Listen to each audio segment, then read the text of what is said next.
Next sir, उसके बाद जैसे ये है गाइडलाइन बनानी थी, मॉनिटरिंग की गाइडलाइन क्या होगी, स्वास्थ्य एनईपी कहती है कि स्वस्थ शरीर में ही ठीक है, ठीक है। तो ये हमने बनाया इस कार्यक्रम के साथ मिलके, और राष्ट्रीय बाल स्वास्थ्य कार्यक्रम जो एनएचएम का है, एनेमिक आते हैं, जिन बच्चों को कमजोरी वाले बच्चे आते हैं या कोई डिसेबिलिटी डिजीज वाले बच्चे आते हैं,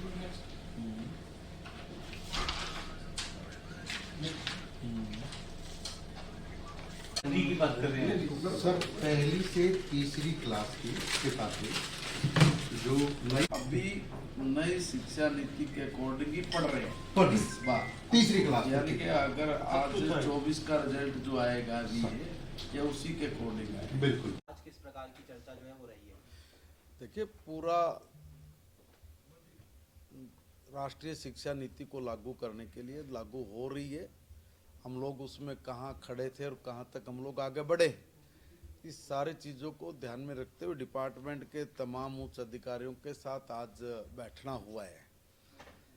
जहाँ भी कहीं कुछ कमियाँ थी उन कमियों को दूर करना, और जहाँ कमियाँ दूर हो गई हैं उनकी समीक्षा, ये आज सब चीज़ें हमारी हुई हैं। स्कूल में बच्चों की संख्या कैसे बढ़े उसके लिए, और स्कूल्स के अंदर वहाँ का वातावरण ठीक हो, स्कूल में किसी तरह की असुरक्षा का भाव ना हो, और जो नए सब्जेक्ट्स के साथ, नए विषयों के साथ जो बच्चों को पढ़ाई करनी है उसकी पूर्ण तैयारी डिपार्टमेंट की हो गई है। अभी जो नया सेशन आने वाला उस सेशन की तैयारियों को लेके ही हमने आज ये इतनी लंबी एक मैराथन बैठक की है।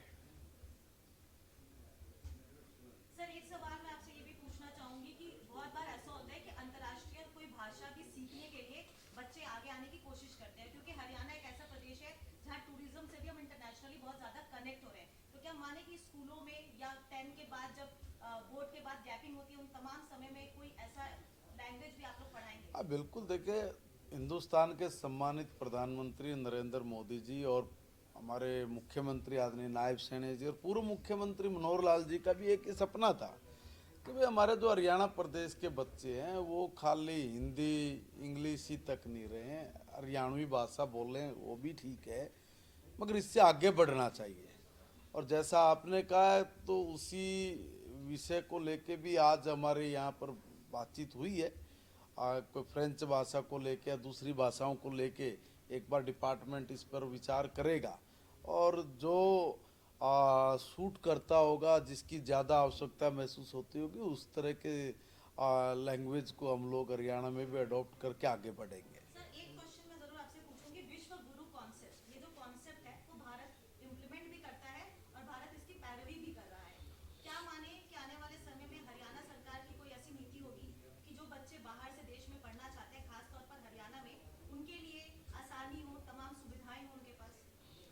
देखिए, भारत विश्व गुरु बने, ये भारत के हर बच्चे का सपना है। बरसों तक हम लोग ने जो पीड़ा, जो दुख, जो दंश झेले हैं, सारी जिंदगी भर हमारा बच्चा या हमारी पीढ़ियां उसको नहीं झेलेंगे। हमारे यहाँ बहुत पहले वैज्ञानिक रूप से भी हम बहुत मजबूत थे, सांस्कृतिक रूप से बहुत मजबूत थे, और आर्थिक रूप से हम बहुत मजबूत थे, और ये सब चीज़ें जो मजबूती के जो कारण था, जो आधार था, वो शिक्षा थी। हमारे यहाँ पे शिक्षा से मनुष्य बनता है, बिना शिक्षा के मनुष्यता संभव नहीं है। इसलिए शिक्षा को फोकस करना और आगे बढ़ना। हमारा डिपार्टमेंट इतना गंभीर है कि हमारा चाहे डायरेक्टर हैं, चाहे हमारे एसीएस लेवल के अधिकारी, चाहे हमारे छोटे अधिकारी हैं, सबका एक ही फोकस है कि हम लोग शिक्षा को, उसके नवीनीकरण को ठीक से नीचे तक इम्प्लीमेंट कर सके, ताकि हमारी जो बच्चे हैं उन बच्चों को हम लोग उस दिशा में लेके जा सकें जिस दिशा में जाने से भारत की मजबूती होगी। हम लोग जिस भी तरह का करैक्टर्स बनाना चाहते हैं वो करैक्टर्स हमारा 100% बने। अगर हम लोग टीचर बनाना चाहते हैं तो अच्छा टीचर बने, अच्छा डॉक्टर बने, अच्छा साइंटिस्ट बने, अच्छा नेता बने। अच्छा कलाकार बने, अच्छा घड़ने वाला बने, तो ये सारी चीज़ें एजुकेशन से आनी है। और इसलिए उस तरह के पाठ्यक्रमों का लागू होना और उस तरह की पद्धति को डेवलप करना और खड़ा करना, इसके लिए हमारा डिपार्टमेंट दिन रात एक किए हुए है। और मुझे बड़ा फ़क्र है अपने डिपार्टमेंट के लोगों पर कि उन्होंने जितनी मेहनत की है, जितना जल्दी रिजल्ट निकाल के सामने लेके आ रहे हैं, ये मैं कहूँगा देश में शायद सबसे अव्वल नंबर की कार्यशैली है। और मुझे कहने में कति कोई अतिशोक्ति नहीं, क्योंकि जो भी काम हम लोग बैठते हैं आपस में एक टीम वर्क के रूप में मिलके काम करते हैं, तो उसका रिजल्ट बहुत अच्छा निकल के आ रहा है। और हमारा डिपार्टमेंट लगातार शिक्षा के क्षेत्र में जो भी करने लायक है वो कर रहा है। बच्चे को जिस तरह का वातावरण चाहिए उस तरह का वातावरण उसको उपलब्ध कराया जा रहा है। हमारा ये मानना और सोचना है कि जिस अभाव में हम लोगों ने एजुकेशन ली है, हमारे बच्चे उस अभाव में एजुकेशन ना लें, वो नए ज़माने के साथ तालमेल बिठा के अपने कदम आगे बढ़ाए और इतने आगे बढ़ाए कि भारत विश्वगुरु बने। अच्छा, एक सवाल राजनीतिक ले लेते हैं। रणदीप सिंह सुरजेवाला वो कह रहे हैं, अपने एक्स पर उन्होंने पोस्ट किया और कहा कि भाजपा की डबल इंजन की सरकार हरियाणा में बच्चों के साथ दुर्गति कर रही है, एडमिशन और एजुकेशन दोनों ही पिछड़ता जा रहा है। और उसके साथ ही साथ उन्होंने ये भी कहा कि अनपढ़ रहे हरियाणा तभी तो अनुभव बनेगा हरियाणा।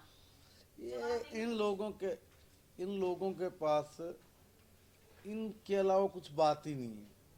ये बेतुके प्रश्न है, इसके ऊपर कुछ कह के भी अपने ही मतलब मैं कहूँगा कि अपने जुबान को मैं गंदा नहीं करना चाहता।